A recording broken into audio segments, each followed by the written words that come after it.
De l'UEMOA, nos deux États incarnent une même vision, celle d'une Afrique de l'Ouest unie, souveraine et prospère. Cette dernière session, bras ouverts, il accueille son hôte venu tout droit de la Teranga. Réforme politique et de modernisation du fonctionnement de nos différentes institutions à laquelle nous sommes attelés depuis bientôt 3 ans. Mais en attendant... Aujourd'hui, un rendez-vous parlementaire inédit réunit toute l'Assemblée, y compris son président, aux côtés du chef de l'Assemblée du Sénégal. L'objectif ? Renforcer la coopération entre le Bénin et le Sénégal, une collaboration qui nourrit la fierté et la joie depuis des années. Alerte sur la propagande. C'est sans doute une ouverture de session qui va faire des vagues à Porto Novo. La rentrée parlementaire s'est ouverte ce matin dans un climat marqué par hommages protocolaires, tensions internes et grandes manœuvres politiques.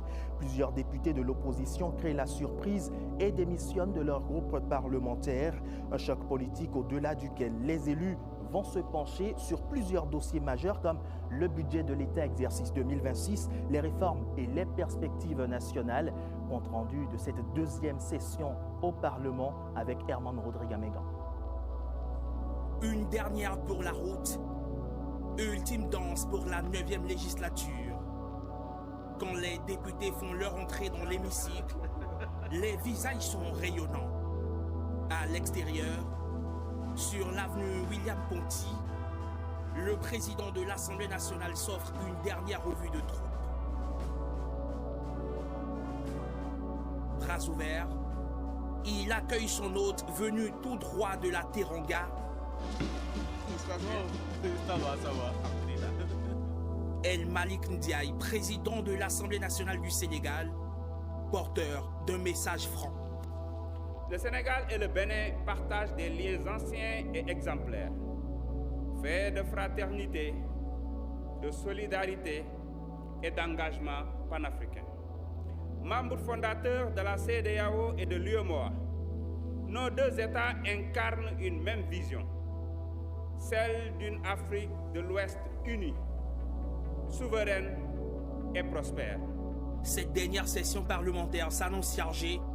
Les députés seront appelés à se prononcer sur plusieurs dossiers majeurs, des tests clés pour clore ce chapitre politique.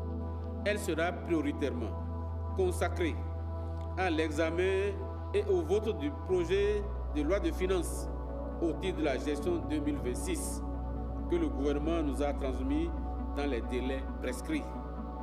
Mais elle nous permettra aussi, dans la mesure du possible, de poursuivre et de parfaire l'exaltante œuvre de réforme politique et de modernisation du fonctionnement de nos différentes institutions à laquelle nous sommes attelés depuis bientôt 3 ans.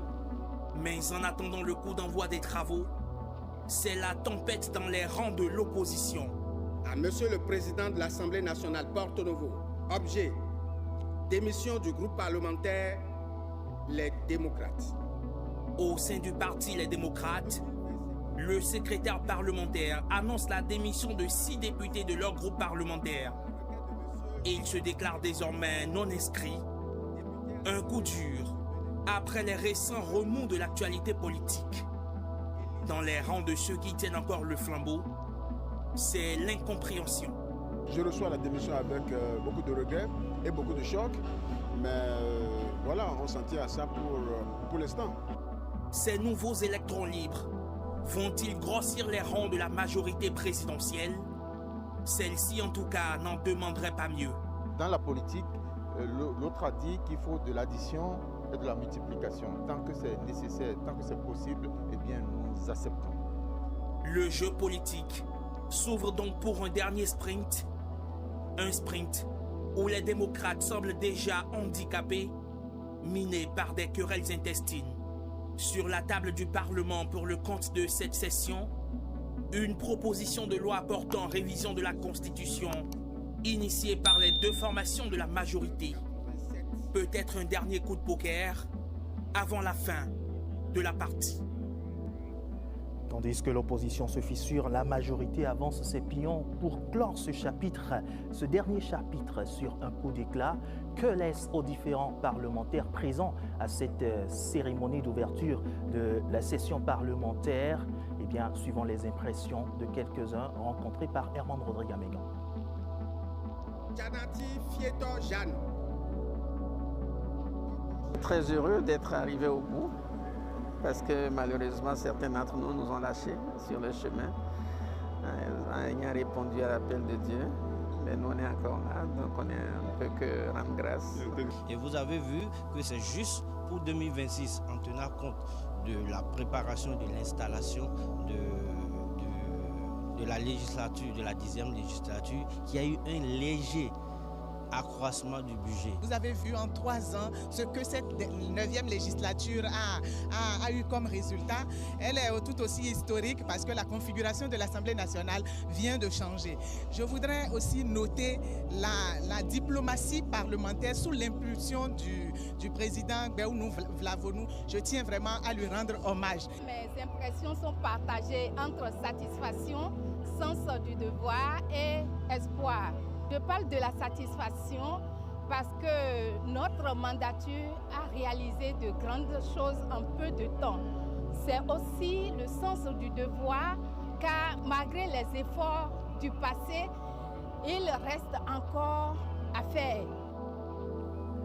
Et du côté de la Cour suprême, c'est parti pour une nouvelle année judiciaire. Le top est donné ce matin avec une communication inaugurale axée sur les défis contemporains de la justice béninoise.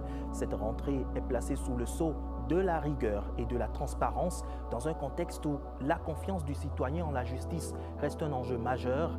La vice-présidente de la République a représenté le chef de l'État Patrice Talon à la cérémonie, scrutée de près par Yves-Patrick Loco et Calvador Arwano.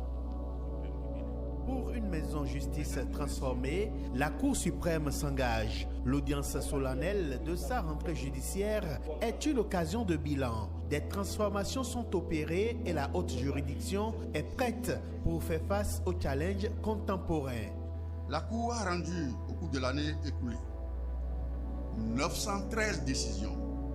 Le délai maximum de traitement des dossiers fixé par la Cour à 16 mois pour l'année judiciaire écoulée a été tenu par les 2 chambres, soit à un taux de 100% pour la chambre administrative et de 75% pour la chambre judiciaire. Quant au parquet général, il sera resté fermement dans le délai légal du maximum de 2 mois que lui impartit la loi pour la production de ces conclusions qui ont oscillé en réalité entre 5 jours et 10 jours. Les performances remarquables du parquet général sont telles qu'à la date du 15 octobre 2025, dernier jour de l'année judiciaire écoulée, le stock de dossiers en attente de conclusion à son niveau affiche 0 dossier. La démocratie qui se joue sur le terrain de la justice est en marche, va faire remarquer le président de la Cour suprême. Le rôle du juge est également important pour une bonne administration de la justice. Ma présence à vos côtés traduit la considération que le président de la République a pour la haute juridiction et son attachement à la consolidation de l'état de droit dont la justice reste l'un des piliers fondamentaux et la compagnie judiciaire le principal moteur. Témoins privilégiés de cette audience solennelle de la Cour suprême, les présidents des cours de cassation du Burkina Faso et de la Côte d'Ivoire et des membres de la Cour suprême sénégalaise. Dans l'autre actualité, le Royaume-Uni et le Bénin, 2 pays aux liens diplomatiques désormais renforcés. En preuve, cette cérémonie protocolaire qui marque le début d'une nouvelle étape dans la coopération entre Londres et Cotonou. Le nouvel ambassadeur britannique Robert John Marshall a présenté ses lettres de créance au ministre béninois des Affaires étrangères, Rebecca Kenjangoundé, Rodrigue Blandouma. Il incarne le nouveau visage du Royaume-Uni au Bénin. Robert John Marshall, diplomate chevronné, a présenté les copies figurées de ses lettres de créance au ministre des Affaires étrangères. Une étape protocolaire, mais surtout symbolique, celle d'un partenariat qui se consolide. Entre le Bénin et le Royaume-Uni, la coopération s'intensifie. Économie, sécurité, santé, les deux pays veulent écrire une nouvelle page de leurs relations. Que ce soit à travers le soutien financier du UK Export Finance, notre agence Export Crédit, que ce soit à travers des investissements publics que nous faisons dans le secteur privé, que ce soit à travers nos contributions aux institutions multilatérales qui sont présentes ici. 30 années au service du drapeau britannique, Robert John Marshall, c'est l'expérience d'un homme de terrain passé par les grandes capitales du monde, Londres, Tokyo, Addis Abeba, Dakar, Luxembourg, partout. Il a porté la voix de la diplomatie britannique avec constance et ouverture. Cap à présent sur le cabinet du médiateur de la République où s'est rendue une délégation conjointe de l'Union islamique du Bénin et du Haut Conseil des Nigériens. Cette rencontre diverse et enrichissante symbolise un partenariat solide entre le Bénin et le Sénégal, promettant de nouvelles perspectives pour l'avenir. Selon vous, quelles initiatives pourraient encore renforcer cette coopération ?